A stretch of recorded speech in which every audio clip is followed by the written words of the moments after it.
My name is Michael Stein. Welcome to Encounters with the Soul. This video series is about healing. It's about vulnerability. It's really about me answering a call, or a pull, if you will, to be the best that I can be in a different way. An exercise of showing up and connecting with the people around the world so that there could be a dialogue amongst one another with like minds who are on the same journey of self-healing. The belief that we're on this planet, the best thing that we can do to help our planet is to help ourselves first and foremost. We can't be of service to others unless we have served us, served yourself. This has been a journey for me. I'm 38 years old, and today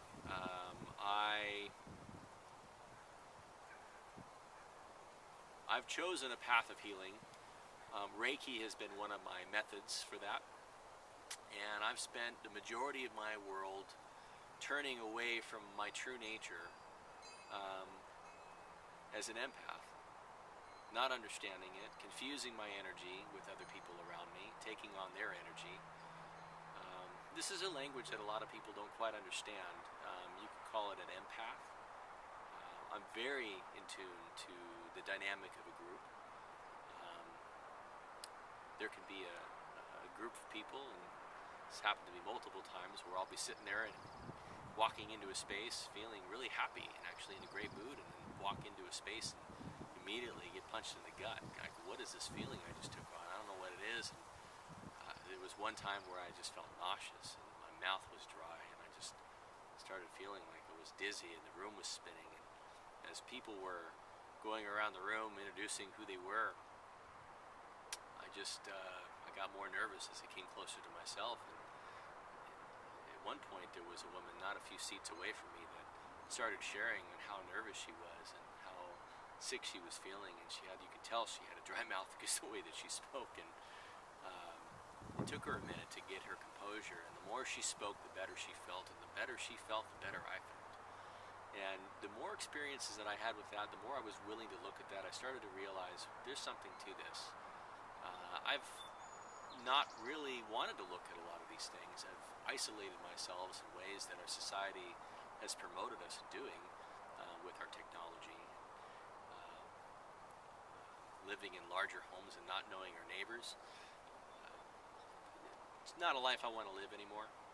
It's not given me a lot of service, and so this video series is really going to be dedicated to starting a dialogue about what it means to heal, and what does it mean to be a woman in the world, what does it mean to be a man in the world, because defined in the way our society has defined it, it doesn't hold anymore. It's being redefined, it's evolved, it's changing. The question that I want to ask to start that dialogue is surrounding life patterns. Patterns in life that continue over and over, that serve as distractions to ourselves in life, whether it be driving to work every day and forgetting how you actually got there, not remembering the person that was walking their dog and what kind of dog was that, or the coyote in the forest that pops up and says hello. Maybe it's just narrow-minded, focused, and just not there, not present, just not being here in the now. It happens to all of us. So what are those patterns in your world that have distracted you from being the best that you can be? I know one of the rules of engagement for me in this video series is for me to speak with vulnerability about those things for myself, to be completely unrehearsed and raw and authentic. I will admit this is not something I've done before. I have a considerable amount of anxiety about people around the world, and that's been a pattern of mine, is being locked into what other people think that I should do, what their opinions are, to seek their approval, to find a way to fit in, because I haven't really felt like I fit in before. To hold my independent sovereignty so that I don't get confused with other people's emotions or their space or what they want me to do. I have created drama in my life, unconsciously, again, deliberately, so that I could exhibit some control. I have lived life with a story that it takes hard work to find success. Blood, sweat, and tears. First one to go to work, last one to leave. Beating my head against the wall is the only way for me to move forward in any direction, and it's going to be hard. I don't believe that that's true. I think that hasn't served me at all. Finding a flow leading from the back, like water, which travels the least path of resistance to find its destination. In a group, we can find our flow with a group utilizing the strengths and resources of people around us and letting them rise to the occasion while we focus on our own strengths, which hopefully are diverse. And that is how grace works. That's finding the flow. It's not something I've done, not much of. I grew up struggling with school.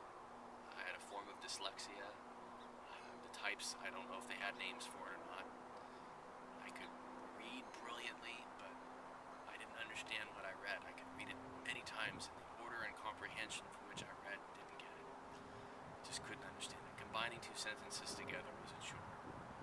I was taken out of school every day, half a day, until I was in the 7th grade or 8th grade, 13 or 14 years old, and I said I had enough, and instead decided that I was going to work so much harder to keep the same grades as my colleagues did, because I was tired of the teasing. I was tired of not being accepted, and I lived my whole life. I found a career that I didn't really love. I did it because I was good at it, and that, I don't believe, is a very unfamiliar story to a lot of people. Life found me. I didn't find life. I wasn't living life at all. So that had repeated itself multiple times. Today I stand differently. I am a healer, and I believe in the subtle world. I believe in a whole different rule about life. We learn about the plant kingdom. We learn about the animal kingdom. We even learn about some people will call the crystal kingdom. There's like crystals, rocks, stone.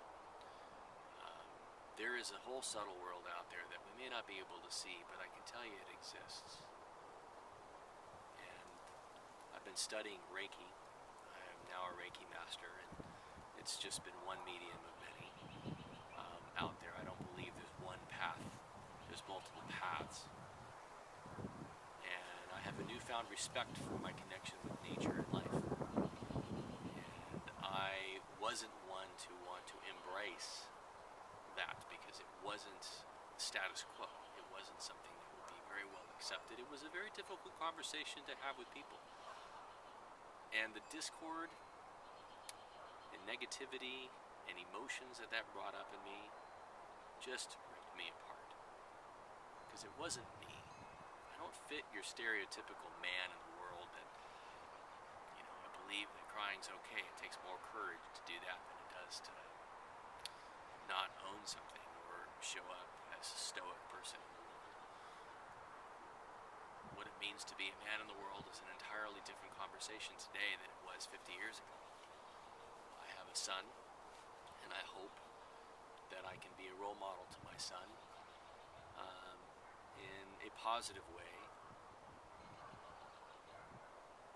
and I believe that I am. I am hopeful for our future, and I'm hopeful for this video series that I really want to have inspire dialogues or conversations, even among small groups, so that a conversation can birth from all of this in a way that facilitates natural progression towards realization of our own liberation. That's our empowerment. We are so much more capable to choose a life of being deliberate and conscious as opposed to unconscious. And I speak again to that trip to the store in the car where you forgot how you got there. It's time to take the wheel by your hands and drive yourself in a way where you're consciously aware of your surroundings. Because there is a way for us to co-create in nature and with community and with people, and not in isolation, that can do a whole hell of a lot more for the good of the world than I think what we've been contributing to it by ignoring it. Signing off here, this is Michael Stein, Encounters with the Soul. Thank you for joining. Until next time.